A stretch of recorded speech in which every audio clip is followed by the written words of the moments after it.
Hey, hello everybody. Today we're going to look at a position that we're going to analyze from Bait and Bait in 1925 between Richard Reti, actually who has the black pieces, and a Dutch player named Jan William te Kolste. Now, there's not much information on te Kolste except that he was from the Netherlands and he lived from 1874 to 1936. So he was about, in his 40s when he played this game against Richard Reti, who had the black pieces. And Richard Reti is known for his end games and also being one of the three fathers of hypermodern chess, along with Tartakower and Breyer. Uh, Everybody at some point has probably played the Reti opening, knight of 3, d5, and c4. And one of his most famous games, he defeated Capablanca in 1924. And what was notable about this game was that he gave Capablanca his first defeat in over 8 years. So Capablanca had not lost in 8 years in tournament chess, and Richard Reti had broken his streak. So here's a position that arose from the game, and here is black to move. As you can see, Reti has the black pieces, and I just want to look at this position with you and just analyze it real quick. And from there, we'll determine first who is better, and also derive a plan. So as we look through the position, we can see that the main features that stand out here are the pawn structure. We can see that black's pawn structure is better. He has only 2 pawn islands. White has 3 pawn islands. But more importantly, notice that although white has a queenside pawn majority, that this one pawn cripples the white pawn majority from advancing. So, for example, if white was to play a4 on his turn with the king far away, black could take en passant and race his excuse me, and race his pawn down the board and queen. So it is due to this fact that the white queen side is crippled. So that's very bad news for white, who would like to alleviate this situation as soon as possible. Okay, so the pawn structure is definitely in black's favor here. Okay, the second reason is also that conversely, black has a king side pawn majority. All right, so with these ideas in mind, it's easy to develop a plan in this situation. Again, as always, we want to play to our strong points. And so for black, the plan is very simple. Is we would like to use our 4-3 majority on the king side to create a pass pawn over there. And since white's structure is fixed, right, and weak on the queen side, we would like to attack it also. So black has play here on both sides of the board. Okay, and so black is substantially better in this position. All right, because he has an advantage on the queen side, so he can choose to attack over there, and he can choose to just simply push uh, his majority. Okay, on the king side, or he can choose to combine both plans together. Now, in the actual game here, Reti played d5. Now, why d5? d5 is a very powerful move. First of all, he's attacking a fixed target. So, after d5, white is pretty much forced to take here. He can play, move like, say he tried king e2. This is just terrible.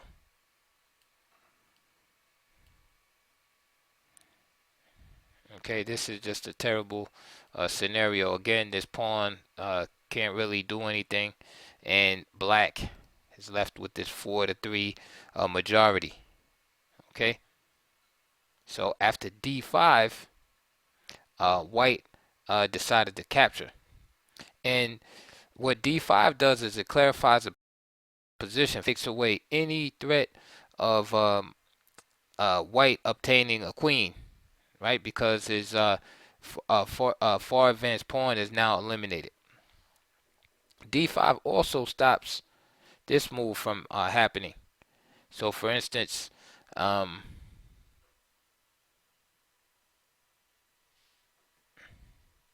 if white had played, if black had played another move, then maybe white would move this pawn up to e4 and slow down d5, and then if say f4 late at some point or f5 at some point, then white would just simply trade it off, and that would be good for white in this position. So d5 nips all of that in the bud immediately. So d5, c takes d5, king takes d5, king e2, and right and white is already lost here, but I just want to show you the conclusion of black's plan here. So king e4, king d2, ready to simply play e5, and king e2 by Kolste, and he just shuffles back and forth. Um, if he tries a4 here, it just doesn't work out. B takes a3, king c3,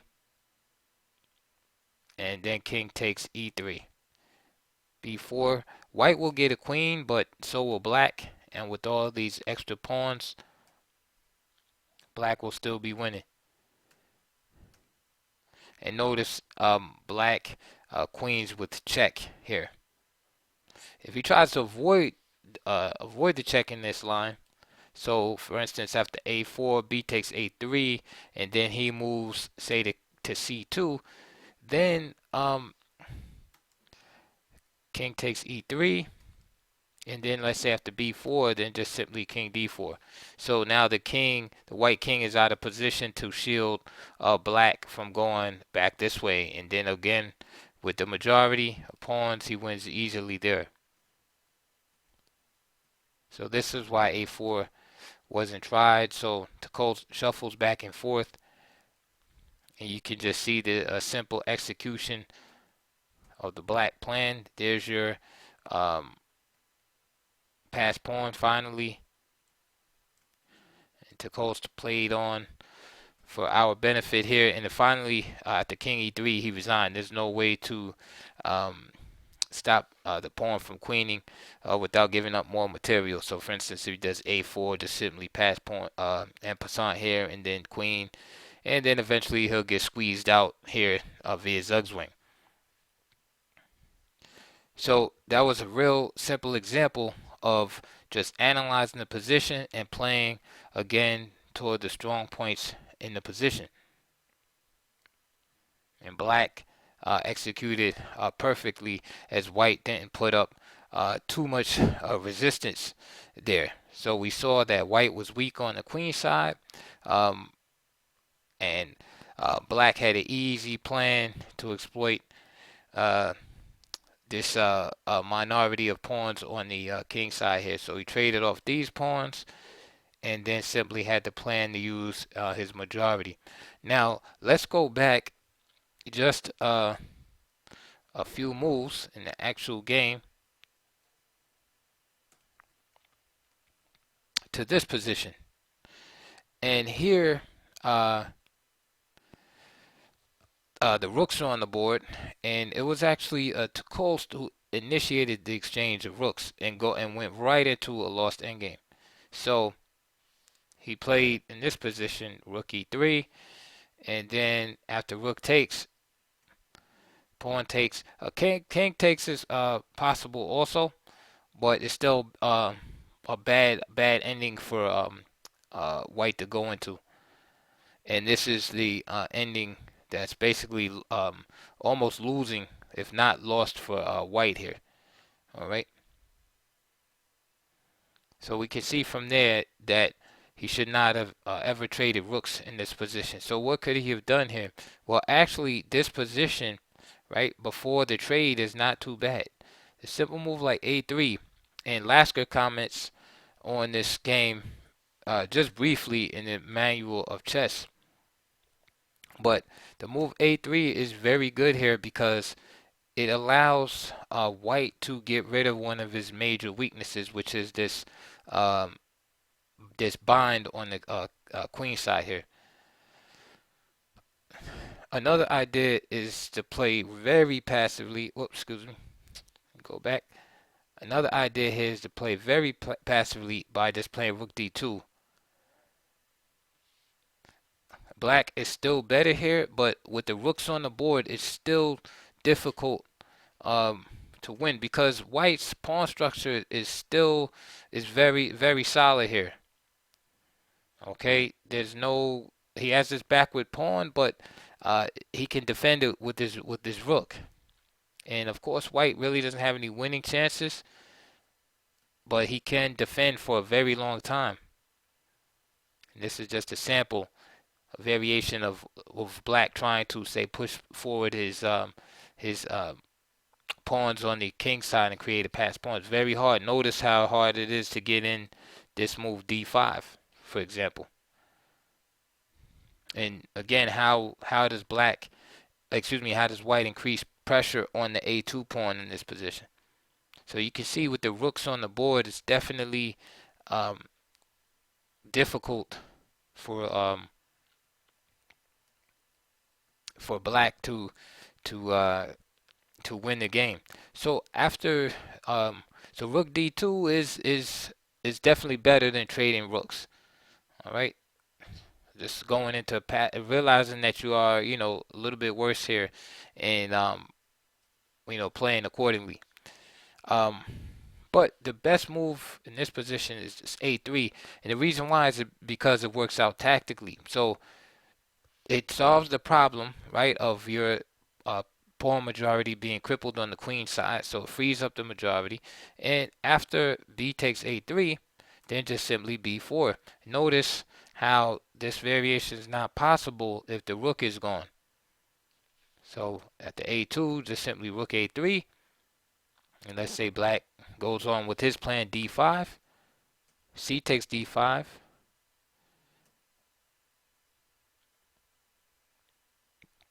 king takes d5. And we can see that black has his plan realized. Um, and white has set itself free, although he's still in a bit of trouble here because um, it's going to be hard to keep this pawn. All right, but I'm just showing you another alternative um, variation so that you can see, if white played a little bit better, how the position will look. So here on rook a3, d5, and this was Reti's analysis here. C takes d5 check. Now Lasker said, hey, wait a minute. Instead of forcing white to play c takes d5, why not just simply rook a6 check first? And this line is much better. Rook a6 check, forcing the king back. Now rook takes a2, d takes c4, and now rook c2. There's no way to defend this pawn. So say after king b6, rook simply takes.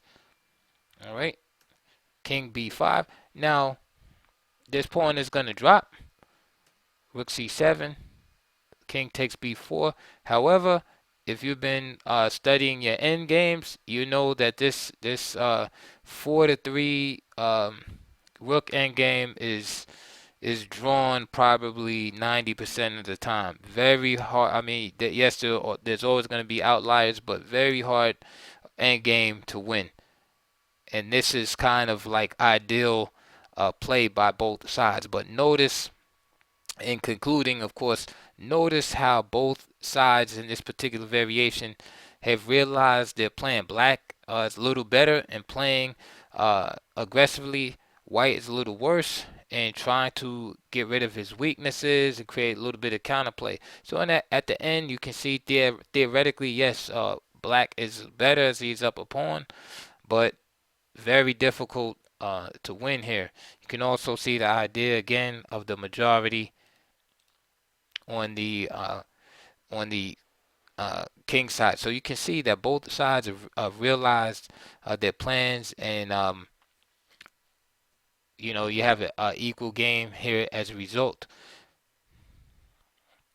In contrast to what actually happened in the game, which was